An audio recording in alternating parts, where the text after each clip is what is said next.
Ever feel like there's this kind of like this thing whispering bad ideas in your ear? Well, Uh, turns out we all have that inner voice, right? right.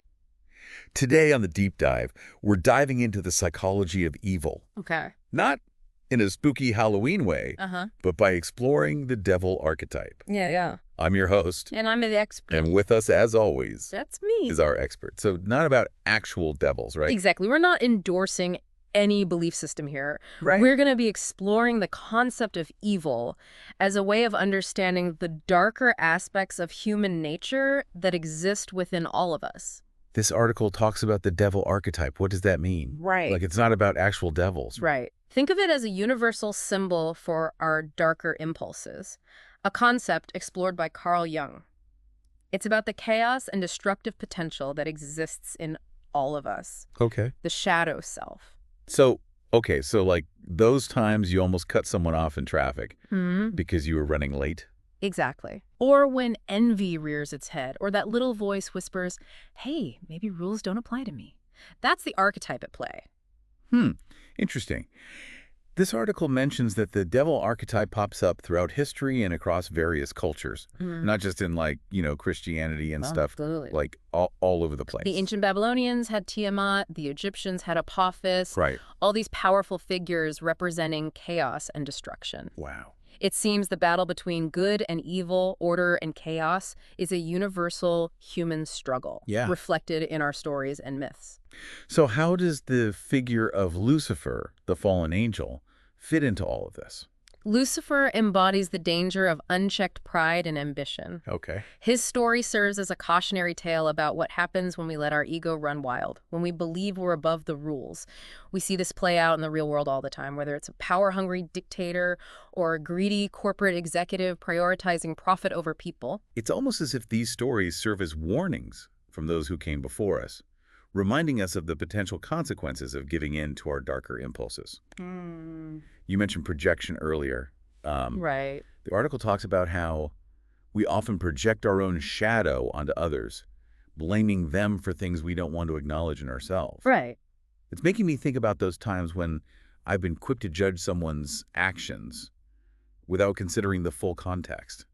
It's a common defense mechanism. Yeah. It's easier to point fingers and label someone else as bad or evil than it is to confront our own capacity for darkness. Right. But Jung argued that true psychological growth requires us to acknowledge and integrate our shadow selves rather than trying to deny their existence. That makes a lot of sense. So how does this concept of the devil archetype, the shadow self, actually play out in our daily lives? We're all tempted, right? Right. Is it really that big of a deal if we occasionally give in? Well, think of it this way. Yeah. Temptation itself isn't inherently good or bad. It's about recognizing what motivates those desires and whether acting on them aligns with our values or leads us down a destructive path. So it's not about becoming saints overnight, but rather about making more conscious choices. Exactly. Okay. The article uses the Garden of Eden story as an example. Right. That desire for the forbidden fruit, Mm. for something we're told we shouldn't have, Yeah. is something we can all relate to. Right. And in today's world, those temptations are amplified by advertising, social media, and societal pressures. Yeah, it's like we're constantly bombarded with messages about what we need to buy, Yeah. how we should look, and who we should be. Precisely. Yeah. And when we're constantly comparing ourselves to others, it's Wow. easy to fall into the trap of envy, greed, and dissatisfaction. Mhm. This is where the devil archetype can really take hold, whispering in our ear, why not take a shortcut? Why not bend the rules a little? Oh, wow. But just like Lucifer's fall from grace, Right. these shortcuts often come with a price. This makes me think about those get-rich-quick schemes. Mm. Or even those seemingly harmless white lies we tell ourselves and others to avoid uncomfortable situations. Exactly. Yeah. It's about recognizing those seemingly small compromises that can slowly erode our integrity over time. Right. The real challenge lies in strengthening our awareness of those internal whispers and choosing a different path. You're making this sound like a constant internal battle. It is. How do we resist those whispers? How do we actually use this archetype to make better choices in our lives? It all starts with self-awareness. Okay. It's about acknowledging those darker impulses, those parts of ourselves we tend to hide or suppress. So instead of pushing away those negative thoughts or feelings, we should try to understand them. Precisely. Okay. It's about creating space for self-reflection, Mm. whether it's through journaling, meditation, or simply taking a few moments each day to check in with yourself. Right. Ask yourself, what's really driving my actions right now? Am I acting from a place of fear, insecurity, or ego?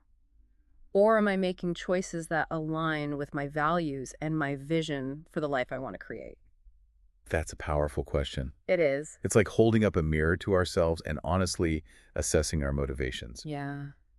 But how do we actually do that in the heat of the moment when we're faced with a difficult decision or a strong temptation? It takes practice. Sure. But the more we cultivate self-awareness, Right. the easier it becomes to recognize those patterns and make different choices. Okay. Think of it like building a muscle. Hmm. The more we exercise that muscle of self-reflection, Yeah. the stronger it becomes. That's like we're training ourselves to pause before reacting, right? Exactly. To become more conscious of the choices we're making in each moment. In those moments of pause, we can ask ourselves, is this decision driven by my ego or by my values?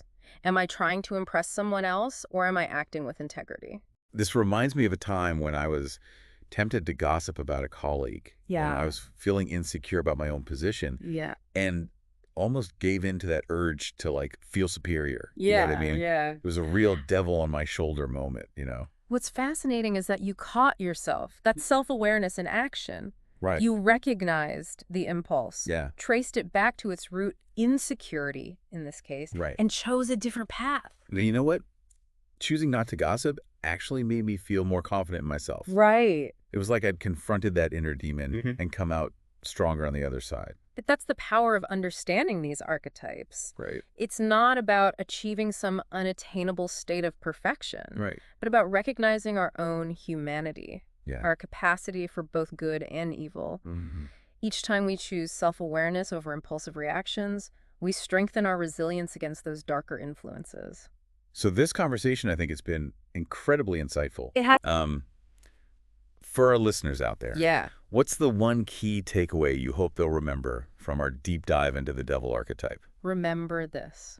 Acknowledging your capacity for evil, for those darker impulses, doesn't make you a bad person. Right. It makes you human. Yeah. We all have this archetype within us. It's what we do with that knowledge, the choices we make, that truly define us. Beautifully said.